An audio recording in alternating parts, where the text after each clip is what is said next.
Fascism, Democracy, Communism. The following is a translation of an article written by Ottorino Perrone, Vercesi, in 1934 and was translated by one of the members of the League of Internationalist Communists to originally appear in 2018 in the journal Antifascism, issue number 2. Apologies for all of my Italian pronunciations. I do not speak Italian, and it's probably all wrong. It's recorded in 2025 by the Solar Collective for Library of the Communist Left. The central question confronting the workers' movement nowadays is its attitude towards democracy, or more precisely, the need to defend, or not, the democratic institutions threatened by fascism, at the same time as the latter proceeds to destroy the proletarian organizations. The simplest solution to this question, as to others, is not the clearest, since it in no way corresponds to the reality of the class struggle.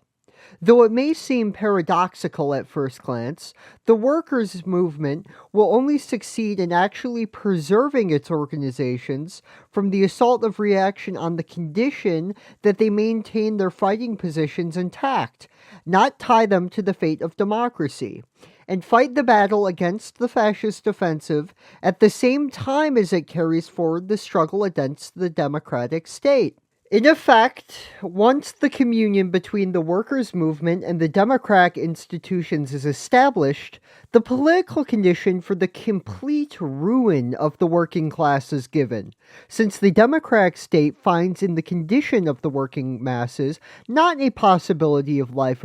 or of persistence, but the necessary condition to become an authoritarian regime, or the signal of its disappearance with the aim of ceding its place to the new fascist organization. If one considers the current situation regardless of its connection with the situations that preceded it and which will come after it, if one considers the current position of the political parties without linking them to the role they have played in the past and that which they will play in the future, the immediate circumstances and the current political forces of the general historical context are displaced, which allows reality to be easily presented thusly. Fascism goes out in the attack, the proletariat is completely interested in defending its freedoms, and for this reason it is necessary to establish a defensive front of threatened democratic institutions.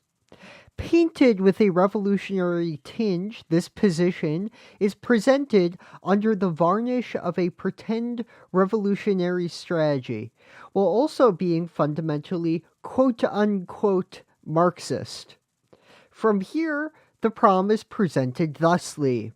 There is an incompatibility between the bourgeoisie and democracy. Consequently, the interest of the proletariat to defend the freedoms that the latter grants it naturally prevails over its specifically revolutionary interests, and the struggle for the defense of democratic institutions thus becomes an anti-capitalist struggle. At the base of these propositions, there is an evident confusion between democracy, democratic institutions, democratic liberties, and working-class positions that are erroneously called quote-unquote workers' freedoms.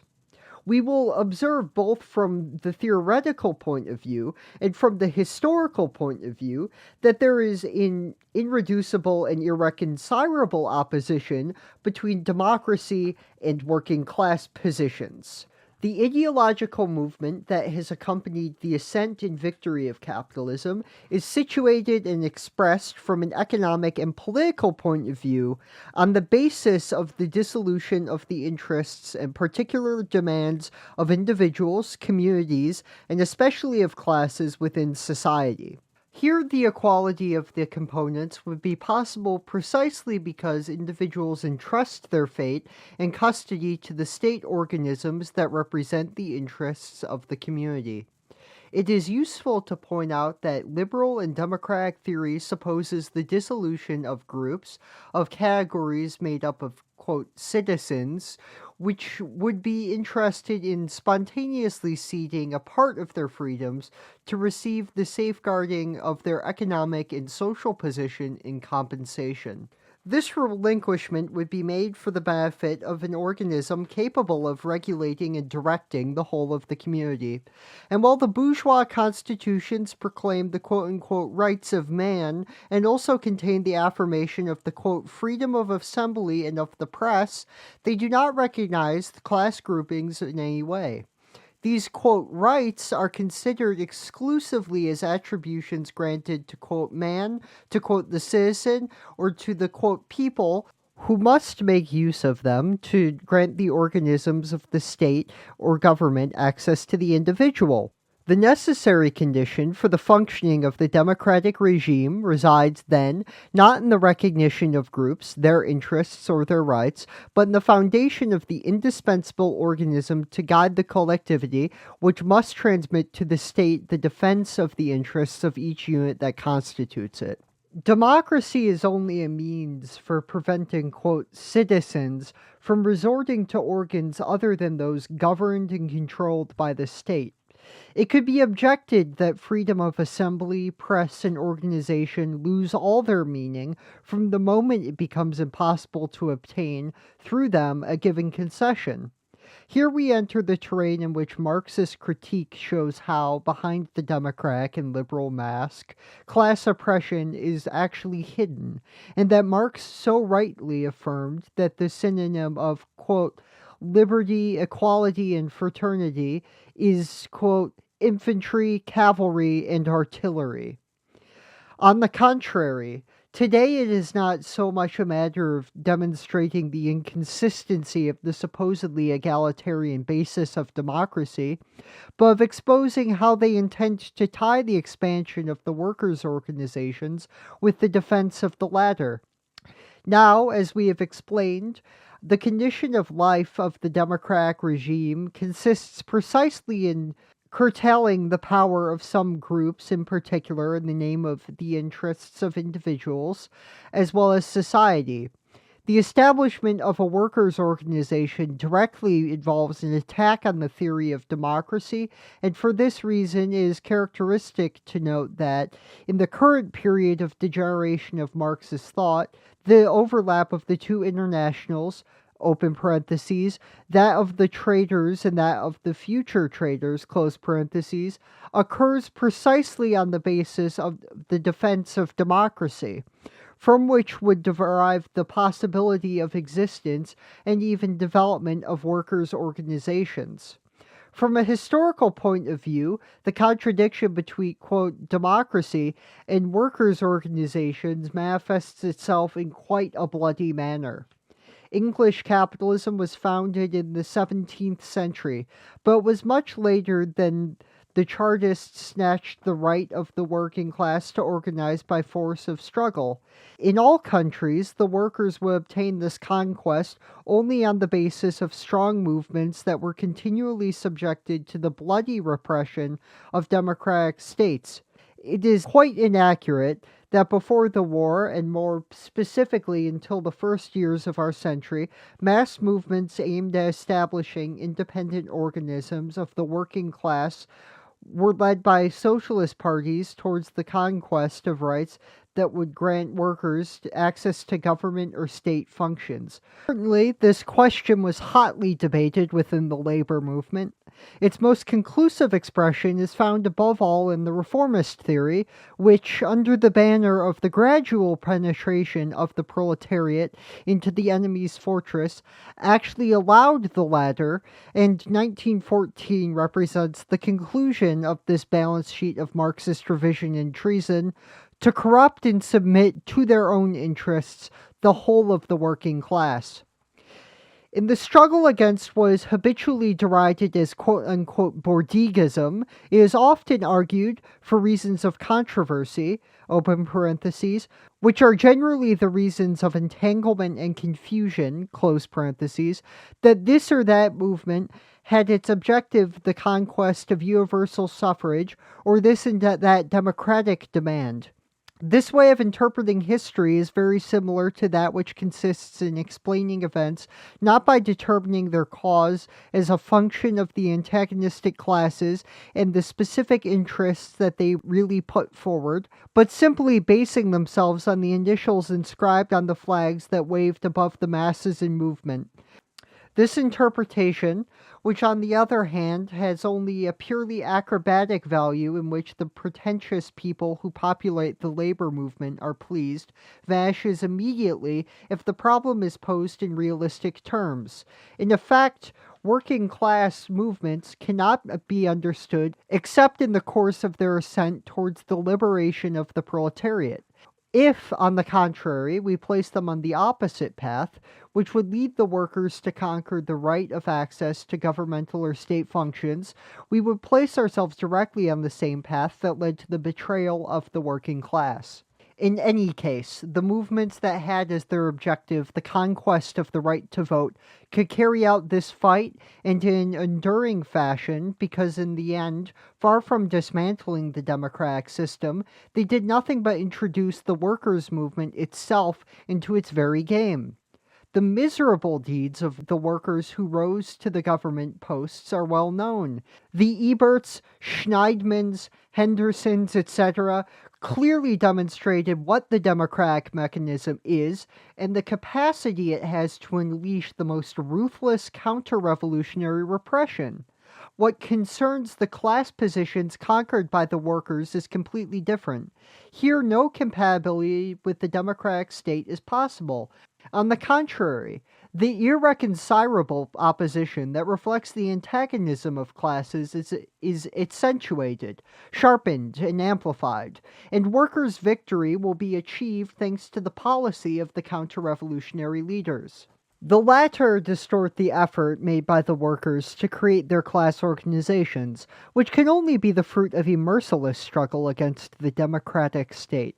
Proletarian triumph is only possible in this direction when the working masses are seduced by the politics of the opportunist leaders. They end up being dragged into the democratic swamp.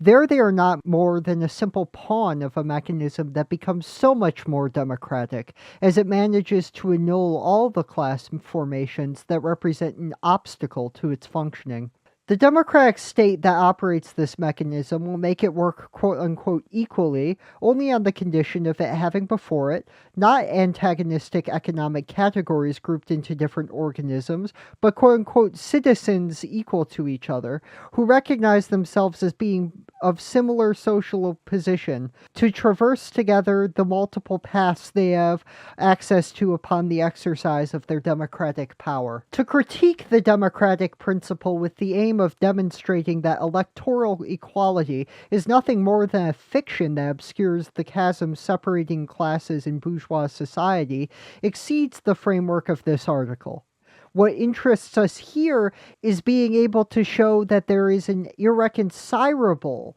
opposition between the democratic system and working class positions. Every time the workers have been able to impose, through heroic struggles and sacrificing their own lives, their class demands on capitalism, they have dealt a serious blow to democracy, a blow of the kind only capitalism necessitates. On the contrary, the proletariat finds the reason for its historic mission by denouncing the lie of the democratic principle in its own nature and in the need to suppress the differences of classes and the classes themselves. At the end of the path traveled by the proletariat through the class struggle, there is no regime of pure democracy, because the principle on which communist society will be based is that of the non-existence of a state power directing society, while democracy is absolutely inspired by it. In its most liberal expression, it continually strives to exclude the exploited who dare to defend their interests with the help of their organizations, instead of remaining submissive to the democratic institutions created with the sole aim of maintaining class exploitation. Having placed the problem of democracy in its normal framework, we do not really see how else it would be possible for Marxists to do it. It is possible to understand events in Italy and in Germany, as well as the situations currently experienced by the proletariat in different countries, and in particular in France. At first glance, the dilemma in which they situate these events consists of the opposition fascism/democracy, or to use the common terms, fascism and anti-fascism. These quote-unquote Marxist strategists will say, to top it all, that the antithesis continues to be the existence of two fundamentally opposed classes, but that the proletariat has the advantage of taking advantage of the opportunity offered to it and of presenting itself as the main figure in the defense of democracy and the anti-fascist struggle. We have already highlighted the confusion between democracy and workers' positions that is the basis of this policy. Now, we need to explain why the front for the defense of democracy in Italy, as in Germany, did not represent, ultimately, more than a necessary condition for the victory of fascism. For what is improperly called the quote-unquote fascist coup d'etat is only, in the end, a transfer of power, more or less pacific, from a democratic government to the new fascist government. In Italy, a government made up of the representatives of democratic anti-fascism gives way to a ministry led by the fascists, which will have an assured majority in this anti-fascist and democratic parliament when, however, the fascists had no more than a parliamentary group of 40 representatives out of 500 deputies. In Germany, the anti-fascist von Schleyer gives way to Hitler, called, on the other hand, by another anti-fascist, Hindenburg, the chosen of the democratic and social democratic forces. In Italy and Germany, in the epoch of the transformation of capitalist society into fascism, democracy does not immediately retire from the political scene, but maintains a political position of the first order. In effect, if it remains in government, it is not with the aim of representing within it a rallying point to prevent the situations to which a fascist victory will lead, but to allow the triumph of Mussolini and Hitler. In Italy, moreover, after the March on Rome, and for several months on top of that, a coalition government was formed of which the fascists were a part in collaboration with the Christian Democrats. And even Mussolini renounced the idea of having representatives of social democracy in the leadership of trade union organizations. Current events in France, where the fascist perspective does not represent the only capitalist solution to the situation, and where the quote-unquote pact of action between socialists and centrists has made the working class the main element in the defense of democracy, will end up clarifying the theoretical controversy in which our faction stands against the other organizations that claim to be for the working class. For the necessary condition for the defeat of fascism, and which supposedly consists of the regrouping of the parties that act within the working class in a united front raising the flag for the defense of democracy. This condition that did not exist either in Italy or in Germany is completely fulfilled in France. Now, in our opinion, the fact that the French proletariat has been derailed from its class terrain and spurred on, as it has been, by centrists and socialists on the road that today immobilizes it, and tomorrow will deliver to it capitalism, foreshadows the undoubted victory of the enemy, in the double sense of being forced to resort to fascism, or to a transformation of the current state into a state which the government will gradually absorb the fundamental legislative functions, and where the workers' organizations must give up their independence and allow state control in exchange for their quote-unquote ascension to the category of collateral consultative institutions. When it is said that the current situation no longer allows capitalism to maintain a form of social organization analogous or identical to that existing in the ascending historical period of the bourgeoisie, it does not do more than confirm an evident and indisputable truth. but it is also a verification of facts that is not specific to the question of democracy, but is general and applies equally to the economic situation and all other social, political, cultural, etc. manifestations. This serves to prove that today is not yesterday, and that there are currently social phenomena that did not appear in any way in the past. We would not highlight this banal statement if it were not for the political conclusions, which are strange at the very least, that it entails. Social classes are no longer recognized by the mode of production they establish, but by the form of political and social organization with which they endow themselves. Capital is thus a democratic class necessarily opposed to fascism, which is a resurrection of feudal oligarchies. Otherwise, capitalism can no longer be capitalism from the moment it stops being democratic, and the problem consists in murdering the fascist demon using capitalism itself. Or, since capitalism today is interested in abandoning democracy, we only have to put it on the ropes by taking up the texts of the Constitution and the laws, and we would thus break the transformation of capitalism to fascism and open the way that leads to proletarian victory. Ultimately, the fascist offensive would temporarily force us to place our revolutionary program under quarantine in order to defend the endangered democratic institutions, and then resume the comprehensive fight against this very democracy that, thanks to this interruption, would have allowed us to set a trap against capitalism. Once the danger was eliminated, democracy would be crucified again. The simple enunciation of the political conclusions derived from the verification of the difference between two capitalist epochs, the ascending and the descending, allows us to see the state of decomposition and corruption of the parties and groups that claim to be on the side of the proletariat in the current period. The two historical periods compared separately can differ, and really do differ, but to reach the conclusion that there is an incompatibility between capitalism and democracy, or between capitalism and fascism, we should consider democracy and fascism not so much as social forms of organization, but of classes, or it would be necessary to admit that from now on the theory of the class struggle is no longer true, and we are witnessing a battle that will pit democracy against capitalism, or fascism against the proletariat.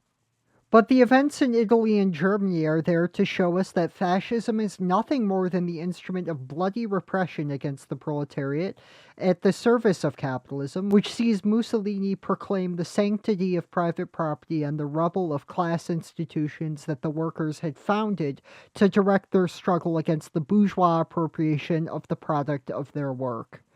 But the theory of the class struggle is verified, once again, in the cruel experiences of Italy and of Germany. The appearances of the fascist movement does not at all modify the antithesis of capitalism/proletariat, replacing it by either capitalism/democracy or fascism/proletariat. In the evolution of decadent capitalism, there comes a time when the latter is forced to undertake another path different from that which it had traveled in its ascending phase. Before it could fight its mortal enemy, the proletariat, presenting its perspective as that of a progressive majority, with the same fate until it achieved its liberation, and, with this aim, it opened the doors of the democratic institutions by accepting so-called workers' representatives, who became agents of the bourgeoisie in the measure that they came to chain the workers' organizations in the framework of the democratic state. Today, after the War of 1914 and the Russian Revolution, the problem for capitalism is to disperse, with violence and repression, any proletarian focus that may be related to the class movement. At bottom, the explanation of the difference in attitude between the Italian and German proletariat in the face of the fascist offensive, the heroic resistance of the former to defend the last brick of the workers' institutions and the collapse of the latter as soon as the Hitler-Papen-Hindenburg government was formed, depends solely on the fact that in Italy the proletariat founded, aided by our current the organism that could lead to victory. While in Germany, the Communist Party, broken by the base and Hall merging with the left-wing independents, experienced a series of stages in the course of multiple convulsions of the left and extreme left, which marked successive steps forward in the corruption and decomposition of a party of the German proletariat that in 1919 and 1920 had written pages of glory and heroism. Even if capitalism goes on the offensive against democratic institutions and organizations that claim to support them, even if it assassinates political personalities belonging to democratic parties of the army or the Nazi Party itself, like June 30th in Germany, this does not mean that there should be as many antitheses as there may be oppositions. In parentheses, fascism/military, fascism/Christianity, fascism/democracy.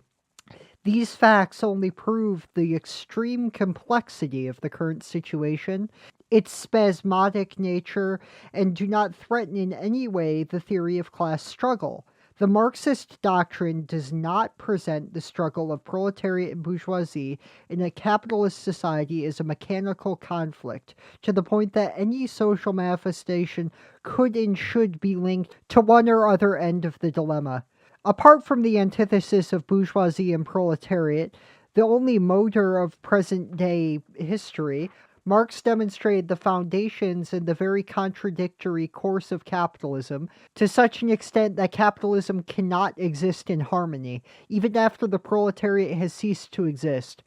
Open parentheses, as is the case in the current situation as a result of the action of centrism and social democratic betrayals, close parentheses, as a class that tries to break the capitalist order and establish a new society. At the present time, capitalism may have temporarily amputated the only progressive force of society, the proletariat, but both in the economic and in the political sphere, the contradictory foundations of its regime do not cease to determine the irreconcilable opposition of the monopolies of states, the political forces that act in the interest of the conservation of their society, in particular the contrast between fascism and democracy. Basically, the dichotomy of war and revolution means that once the establishment of a new society has been discarded as a solution to the current situation, an era of social tranquility will not appear at all, but the entire capitalist society, including the workers, will walk towards catastrophe, a result of the contradictions inherent in this society. The problem to solve is not to attribute to the proletariat as many political attitudes as there are oppositions to the situation, linking it to such a monopoly, such a state, such a political force against those who oppose it, but to maintain the independence of the organization of the proletariat in struggle against all economic and political expressions of the class enemy in the world.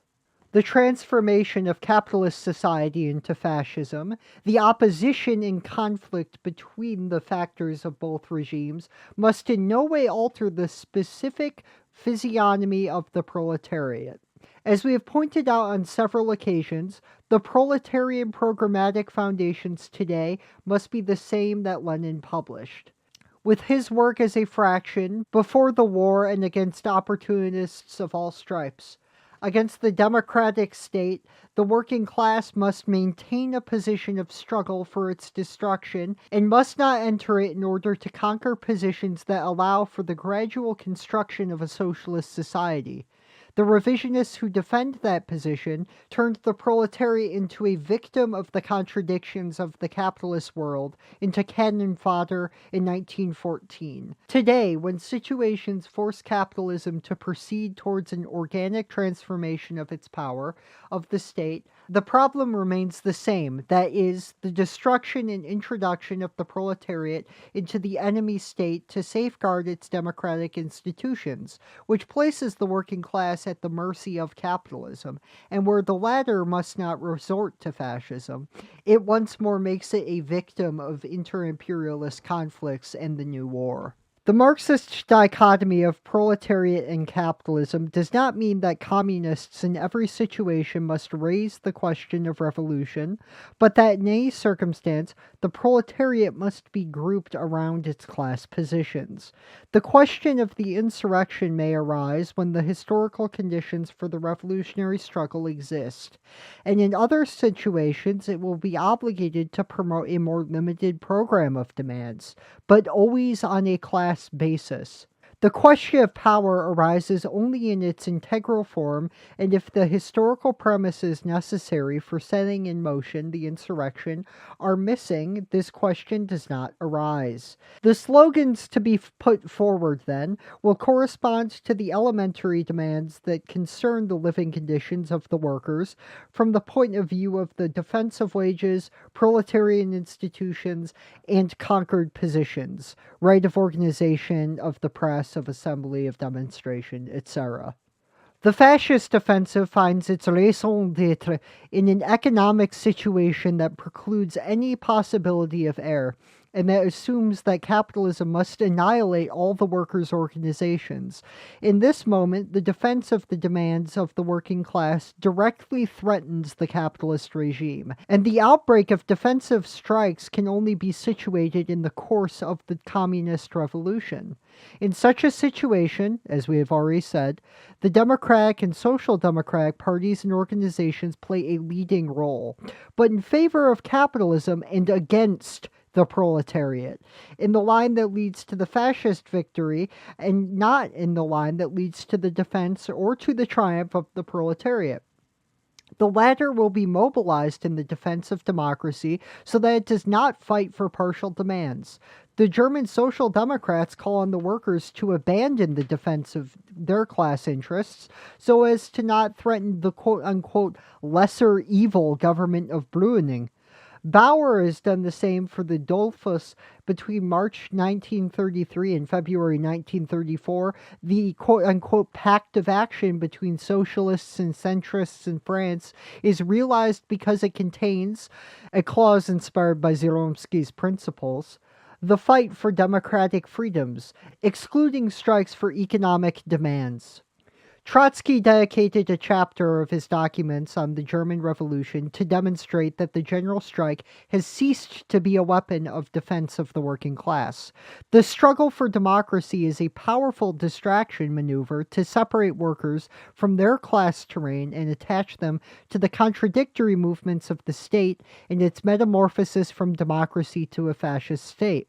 The dichotomy fascism and anti-fascism thus acts in the exclusive interest of the enemy. Anti-fascism and democracy drug the workers so that the fascists can skewer them. They daze the proletarians so that they cannot see their own class terrain. These are the central positions that the proletarians of Italy and Germany have traced with their own blood. World capitalism cannot prepare the world war because the workers of other countries do not take inspiration from these programmatic ideas. Our fraction, inspired by these programmatic principles, continues its fight for the Italian Revolution, for the international revolution. And that is the end of the text. This has been Library of the Communist Left. And hey, if you want to submit a text to be featured on the program, send it to me. You can add me on Discord at RedistRosa, all one word, all one username, and send me the MP3 you recorded. I'll try and pretty it up, try and edit out any mistakes, any stuttering, so I don't need to do that. And we'll add it to the program. Thanks for listening. That will be all, ladies, gentlemen, and non-binaries. Bye-bye.